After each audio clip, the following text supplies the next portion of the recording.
Nah, sekarang ini berbicara mengenai LDR atau long distance relationship bukan hanya terjadi pada pacar, tapi juga bisa terjadi pada hubungan orang tua dengan anak. Saking jauhnya, maksudnya bukan karena jarak yang jauh, tapi hubungannya yang jauh membuat anak itu mungkin jadi kurang perhatian. Mereka mencari-cari role model Jawaban di luar, sendiri kali ya. mencari coachnya di luar, mencari bagaimana sih tren yang sebaiknya di luar, sampai akhirnya terjadi sebuah hal yang tentunya juga sekarang ini sedang marak dibicarakan, keluarnya sebuah video dewasa dari anak SMP. Ini hal yang tentunya juga sedang ramai dibicarakan. Nah, berbicara mengenai hal tersebut, kita akan tanyakan kepada orang yang berkompeten menjelaskan di bidang ini. Seorang psikolog cantik yang akan bersama-sama kita hari ini. Dia adalah Elizabeth Santosa.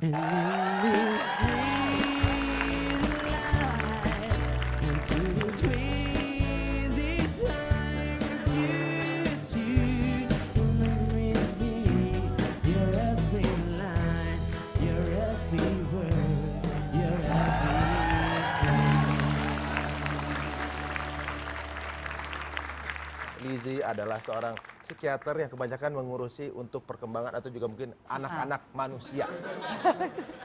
Yang bukan manusia udah ngerti.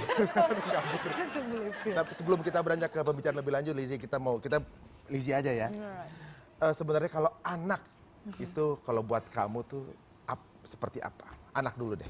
Anak buat saya ya kita ngomongin kalau dalam istilah psikologi ada usianya 0 sampai 5 is the golden age. Nanti 5 sampai let's say pra-remaja itu punya masa sendiri. Jadi di mata saya anak itu kita lihat dulu masa-masanya itu di mana. Kurang lebih seperti itu. Kurang lebih seperti itu. Jadi kita harus mengetahui bagaimana cara treatment kepada anak tergantung dari usianya masing-masing. Ya, nah, lebih detail yang lebih dalam kita akan ngobrol dengan Lizzy. Tapi tentunya jangan kemana-mana, hanya di sini di Tonight Show.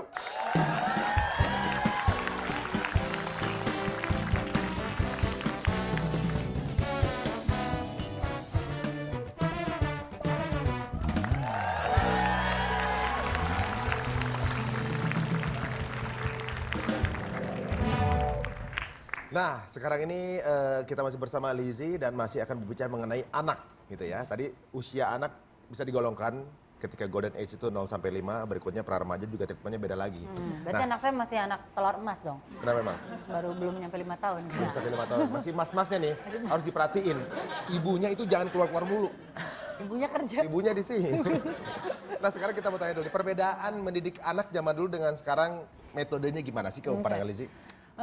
Zaman dulu itu orang tua lebih otoriter, anak lebih manut gitu ya. Tapi kalau zaman sekarang saya ngelihat banyak mama papa kerja, jadi anak itu kayak jadi pelampiasan. Jadi kalau udah kerja nanti beliin mainan, rasa bersalah sering ada kan, ya kan, suka-suka ada. Nah itu membuat anak-anak zaman sekarang tuh apa ya, pola asuhnya tuh permisif. Jadi mereka mau-maunya sendiri. Mau tidur jam 8, kalau dulu kan kita takut. Ada orang tua bilang, tidur, belajar. Sekarang saya lihat banyak klien saya datang ke saya bilang, Bu ini gimana ya tidurnya baru jam 11 malam, kadang jam 12 malam. Kadang anak saya tidur pas saya mau berangkat kerja, loh.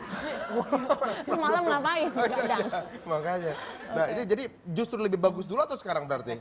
Lebih bagus dulu dibanding sekarang kalau saya melihat ya, dilihat dari karakteristik generasinya, Mas Ari. Jadi kalau generasi dulu mungkin oke. Nah kalau sekarang, generasi sekarang menurut saya hati-hati. Ya, banyak orang tua tuh suka ngerasa bahwa Google, kalau anak dikerasin nanti trauma. Jadi begitu ketakutannya sehingga anak dibiarkan begitu saja. Ya, jarang sekarang saya lihat anak-anak yang punya jam tidur yang benar begitu. Jam tidur, jam makan, kemandirian tuh jarang. Jadi kalau misalnya Bapak Ibu punya anak yang jam tidurnya benar gitu ya, nggak belajar ada jam-jamnya, itu saya salut. Karena sekarang udah jarang ditemukan Mas Ari kayak gitu. Disiplin susah. Disiplin seperti itu susah ya? Iya. Tapi sebenarnya pengaruh nggak sih pendidikan terhadap masa anak-anak kemudian ke remaja, ke masa dia? Sangat pengaruh. Itu linknya di mananya tuh yang membuat mereka jadi, misalnya remajanya pasti nggak akan bagaimana kalau kecilnya seperti apa? Jadi kalau anak-anak tuh ibaratnya kertas kosong. Jadi apa yang membentuk mereka saat ini itu adalah pengalaman masa lalu. Jadi kalau anak sekarang ada yang baik, ada yang rusak, ada yang melakukan apa ya namanya kenakalan remaja, itu pasti ada pengaruh pengalamannya, dan pengalamannya paling besar di mana? Di rumah. Di rumah. Nah sekali, berarti itu dari observasi mereka sendiri terhadap apa yang terjadi di rumah gitu ya. Tapi emang kesalahan kesalahan apa sih dari cara mendidik anak gitu bagi orang tua yang sebenarnya kita nggak sadar ini salah loh sebenarnya yang paling banyak sering dilakukan. All due respect untuk semua orang tua, didik anak susah banget, bener gak sih? Ya, mau lihat bukunya mau gimana tetap aja susah. Kesannya kayak kita tahu-tahu teori tapi kita ngejalaninnya susah. Nah menurut saya orang tua pasti tahu yang terbaik buat anak. Cuman kesalahannya adalah kadang-kadang kita dikontrol oleh anak. Ya, misalnya banyak banget klien misalnya ngomong gini, Mbak Lizzy, ini anak saya kok suka anggot-anggotan, suka marah-marah gitu. Terus kamu apain gitu ya enggak? Ya bingung. Jadi orang tua tuh banyak kelabakan sama anaknya. Nah saya ini orang tuanya yang mana? Gitu. Yang ngatur, yang ngatur di rumah itu siapa? Orang tua apa anaknya? Nah itu dia harus diputar lagi. Orang tua adalah sosok yang sebagai coach. Coach bukannya otoriter ya, bukannya presiden harus ditakutin, tapi coach dia adalah pembimbing pengarah. Nah anak mengikuti. Nanti talinya kalau anaknya makin lama makin besar dari 0 sampai 5. Kan kita ngarahin ya. Mulai 6, 7, mulai bisa bilang saya mau ini, saya mau itu.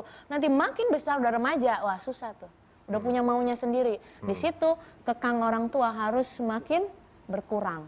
Di zaman milenial seperti sekarang kan segala informasi itu mudah didapat. Setelah anak itu beranjak remaja, mereka mencari informasi yang kemudian didapat dari sosial media, dari internet, kemudian juga dari teman-temannya. Akhirnya dapat informasi kadang-kadang nggak cuma yang benar, tapi banyak juga yang salah. Nah, apakah peran coach dari masa kecil itu juga berpengaruh untuk menahan mereka untuk mendapatkan informasi-informasi yang mestinya tidak diresapi, diabsorb sama mereka, kemudian dilaksanakan. Kan kebanyakan kayak gitu. Kalau orang tua menjalankan peran coach dengan baik, artinya dalam peran coach itu kita bukan hanya mengarahkan, tapi ada caranya. Ya, mama, aku besok mau jadi chef, les dong, gitu. Kamu lihat di mana? Di TV. Semua teman-temanku pengen jadi chef. Nah itu peran orang tua adalah menggali dengan pertanyaan terus supaya anak berpikir kritis. Kalau orang tuanya berpikir kritis dengan mengarahkan anak, nanti jadi besar juga ada informasi benar, wah hoax. Ada informasi ini dia bisa pilah-pilah. Nah itu semua dimulai berpikir kritis dari peran coach yaitu si orang tua. Jadi nggak boleh terlalu kesenangan. Ma mau jadi chef? Oh iya jadi chef gitu. Benar. Apa ditanya-tanya sebenarnya apa gitu kan? Kenapa kamu mau jadi chef? Kenapa gitu kamu ya? mau jadi chef? Oh Apa? iya. Jadi sebenarnya sekarang kan apalagi remaja ya, itu mereka ngerasa bahwa pergaulan itu bagian dari tren. Apakah itu juga yang membuat mereka kadang-kadang ada nggak yang setelah mereka remaja mereka memiliki coach baru, yaitu temannya atau role model dia yang menurut dia lebih masa kini menurut mereka, bisa nggak terlepas itu linknya dengan orang tua? Coach itu akan selalu sama biasanya sih ya, satu orang membekas, bisa juga jadi temannya. Tapi pada saat remaja perlu diingat bahwa karakteristik remaja itu memang mereka butuh pengakuan bukan dari orang tua. Ih, kayaknya kalau ditemenin orang tua ke sekolah tuh, mama udah masuk mobil deh, jangan cium-cium gitu ya kalau misalnya dari sekolah. Makanya saya puas-puasin sampai sekarang. Puas-puasin sekarang. Ya, okay. Nah, menurut saya remaja itu butuh pengakuan lebih banyak dari teman-temannya. Mereka cenderung akan melakukan banyak hal agar diterima teman-temannya. Oh, Tapi kalau secara general kan anak biasanya emang lebih dekat sama ibunya gitu kan. Dan Belum tentu. biasanya secara general. Kasian nih ibu-ibu. laki-laki Nah, nanti. peran ayah gitu gimana nih? Ayah dan ibu saya ngelihat semua perannya sama. Ya, kalau mau dilihat dari zaman dulu, ya berarti kita kehilangan peran ayah dong ya. Ayah kerja, mama di rumah. Tapi hari gini mama di rumah, terus bapak gimana kerja? Lalu siapa di rumah? Membantu. Jadi menurut saya dengan zaman sekarang ini, kalau istri bekerja, mau ya suami atau ayah ya ikutan juga, gantian. Si istri bekerja nih, keluar gitu ya, nanti bilang, "Pak, mau pulang malam." Ya si papanya jaga anak-anak. Nah kembali kepada setiap anak harus memiliki coach gitu, maka kebanyakan mereka memiliki coach. Itu coach itu bisa dipegang oleh siapa aja jadi ya?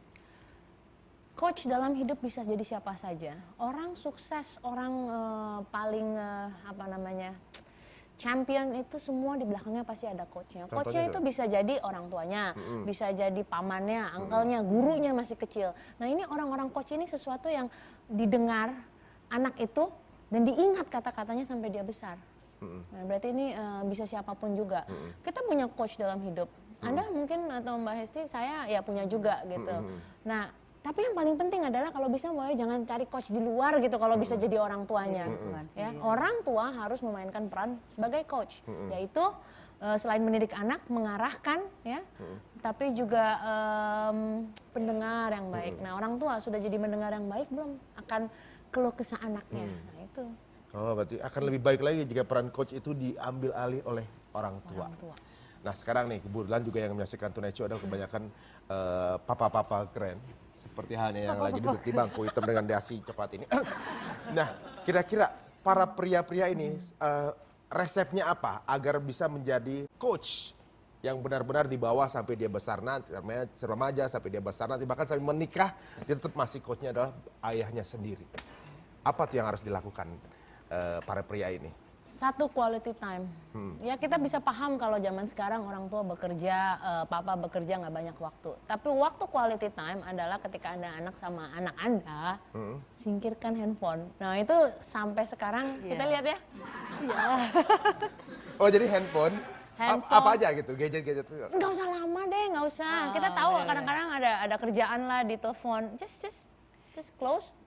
Fokus aja, 30 menit aja udah bagus bisa sama anak gitu. Anak ngomong kadang-kadang kan suka gini. Sambil gendong tetap aja iya nih ya. Ya, ma, atau pa.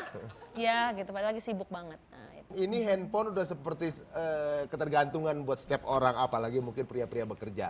Jadi kayak anak-anak ketiganya kayak kalau punya anak dua. Bisa jadi lebih emas dibanding anak-anaknya, karena anak-anaknya mau ngapain dia sampai nggak peduli gitu ya.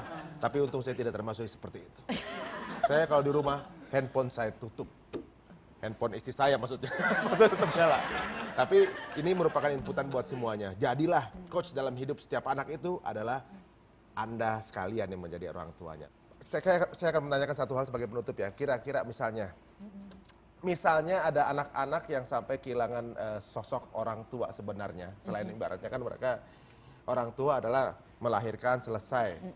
Itu impact-nya seperti apa ketika anak itu remaja? Kehilangan sosok orang tua nggak apa-apa. Yang penting nggak kehilangan sosok coachnya itu. Kalau coachnya nggak ada kadang-kadang ada orang tuanya, tapi kayak kehilangan arah. Mama papa yang masih hidup, tapi nggak memainkan peran coach. Lalu apa yang terjadi sama anak-anak? Ya banyak sekali. Mereka akan cari di mana? Di tempat lain. Nah lucu ya, banyak orang bilang orang tua itu harus kasih perhatian. Begini loh, Bapak Ibu, perhatian itu penting sekali. Ya, tapi peranan seorang coach itu jauh lebih penting. Itu yang dicari. Nah, walaupun Anda kadang-kadang sibuk bekerja, nggak usah khawatir. Asalkan Anda punya spend quality time dan Anda bisa menjadi coach di mata anak-anak Anda, anak-anak Anda pasti ibaratnya take off atau misalnya dia melewati masa remaja, ya syukur-syukur nggak ada masalah begitu. Tapi kalau yang udah nggak ada coachnya, cari di mana? Temen atau informasi yang salah, seperti yang tadi Mas Ari katakan. Oh gitu, makanya kita jangan Perhatian memang penting, tapi yang paling penting adalah peranan. Yes. Iya luar biasa. Tepuk tangan buat Lizzy. Mereka informasi yang luar biasa di sini. Thank you. Makasih banget. Thank you. Luar biasa. Kalau ketemu psikolog cantik kayak gitu, kayaknya kepengen lama-lama ini ya, apa namanya, curhat gitu ya. Oh curhat boleh. Boleh ya? Nanti bukan ya. sama kamu ke psikolog aja bukan. Nah, jangan sampai kita yang sudah punya anak atau sudah berkeluarga, itu justru menjadi orang tua cadangan.